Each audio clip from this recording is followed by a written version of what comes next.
Bismillahirrahmanirrahim. Assalamualaikum warahmatullahi wabarakatuh. Waalaikumsalam warahmatullahi wabarakatuh. Alhamdulillah, kepada para mahasiswa yang saya banggakan, bagaimana kabarnya? Alhamdulillah, luar biasa. Allahu Akbar. Ya, Alhamdulillah, I hope you all in happy situation, great and excellent condition. Amin. Nah, kita bertemu lagi ya di pertemuan selanjutnya, pertemuan hari ini, yakni di mata kuliah kita metode penulisan ilmiah. Yang mana metode penulisan ilmiah ini sangat penting ya pada mata kuliah kita karena Anda semua akan praktis untuk menulis penulisan ilmiah yang baik dan benar, begitu ya di mata kuliah kita kali ini.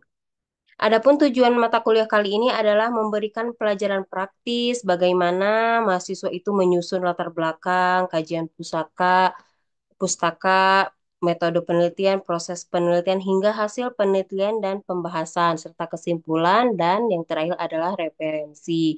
Yang mana referensinya itu harus betul-betul sesuai dengan apa yang kita tulis gitu, sesuai dengan problem atau gap yang kita dapat di latar belakang. Nah, di sini pun kita bobot mata kuliah ini adalah 2 SKS ya, dan dilakukan asesmen tengah semester untuk melihat progres penulisan proyek riset kita. Nah, setelah itu di akhir semester juga ada asesmen juga ya untuk memastikan penulisan ilmiah sesuai dengan tujuan mata kuliah kita, yakni mata kuliah metode penulisan ilmiah. Nah, di sini mahasiswa semuanya akan mendapatkan rangkaian ilmu pengetahuan tentang bagaimana metode penulisan yang baik dan benar. Lalu kita juga akan belajar bersosialisasi dengan lingkungan, dengan sesuatu yang akan kita teliti sesuai dengan problem, permasalahan di lapangan eh, yang dituju oleh kita semua saat penelitian yang dimasukkan ke dalam latar belakang. Yang mana latar belakang itu ditulis ketika kita sudah mendapatkan problem atau gap yang telah kita temukan dan bagaimana solusi serta penyelesaiannya. Nah, tahap pertama adalah penyusunan latar belakang masalah. Betul ya, ketika kita mau menulis sebuah riset, maka harus ada latar belakang masalahnya dulu, apa begitu.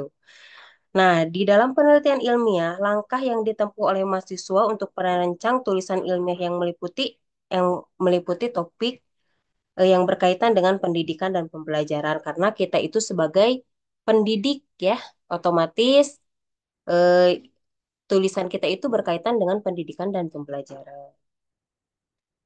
Nah, setelah itu menulis topik pada latar belakang harus disertakan dengan argumentasi penulis yang dikutip dari berbagai literatur. Jadi kita jangan sampai kalau menulis asal menulis aja tidak ada literatur yang baik dan benar, kok bisa gitu kan? Berarti kan tidak sinkronisasi dengan apa yang mau kita masukkan ke dalam tulisan ilmiah kita. Karena ciri-ciri keilmuan dan dalam penulisan ilmiah itu adalah rasional, empiris, dan sistematis.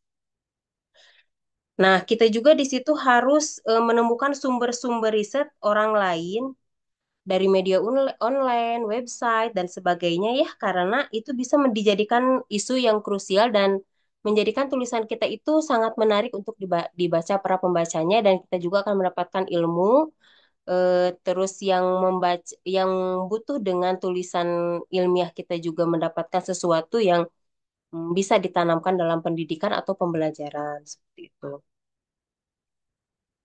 Nah, sekarang eh, memberi ruang untuk dilakukan riset segera ya. Jadi kita itu mendapat referensi dari website, dari jurnal, dari riset-riset para dosen atau yang lainnya, penulis-penulis handal itu dijadikan isu untuk mendorong masalah yang fundamental untuk dilakukan melalui riset yang disertakan dengan tujuan yang jelas dan spesifik. Begitu ya.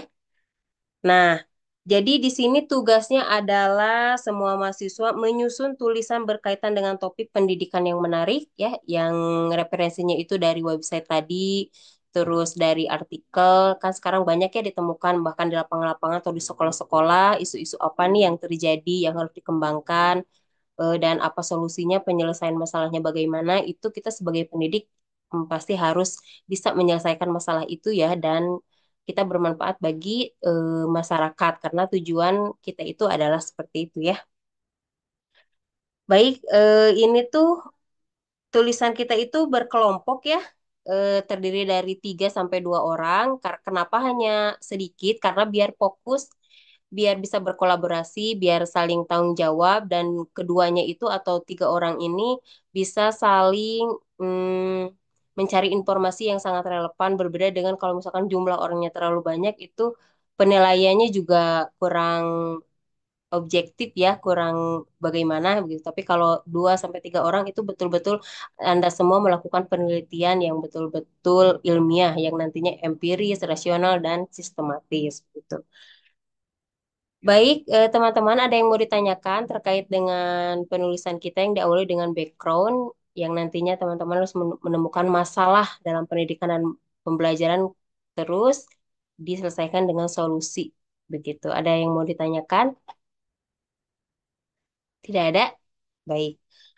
Setelah selesai menulis latar belakang, tentunya dengan baik, maka langkah berikutnya adalah menyusun kajian pustaka sebagai evaluasi lebih lanjut. Maka kelompok mahasiswa harus mempersiapkan langkah penyusunan kajian pustaka. Namun nanti saya akan eh, Nanti saya akan cek dulu ya latar belakangnya itu apakah sudah baik dan benar, baru kita akan lanjut ke kajian pustaka tersebut. Sebagai evaluasi lebih lanjut, maka kelompok mahasiswa harus mempersiapkan langkah penyusunan kajian pustaka dengan mengumpulkan referensi yang relevan tentunya dan terbaru. Begitu ya, para mahasiswa. Dan tidak lupa untuk absensi, nanti seperti biasa dikirim ke grup siapa yang hadir dan siapa yang tidak hadir. Mungkin itu saja ya perkuliahan kita kali ini. Mohon maaf bila banyak kekurangannya, dan saya yakin para mahasiswa bisa menyelesaikan tugas mata kuliah metode ilmiah, penulisan metode ilmiah kali ini. Amin. Saya tutup dengan mengucapkan wassalamualaikum warahmatullahi wabarakatuh. Waalaikumsalam warahmatullahi Waalaikumsalam. wabarakatuh.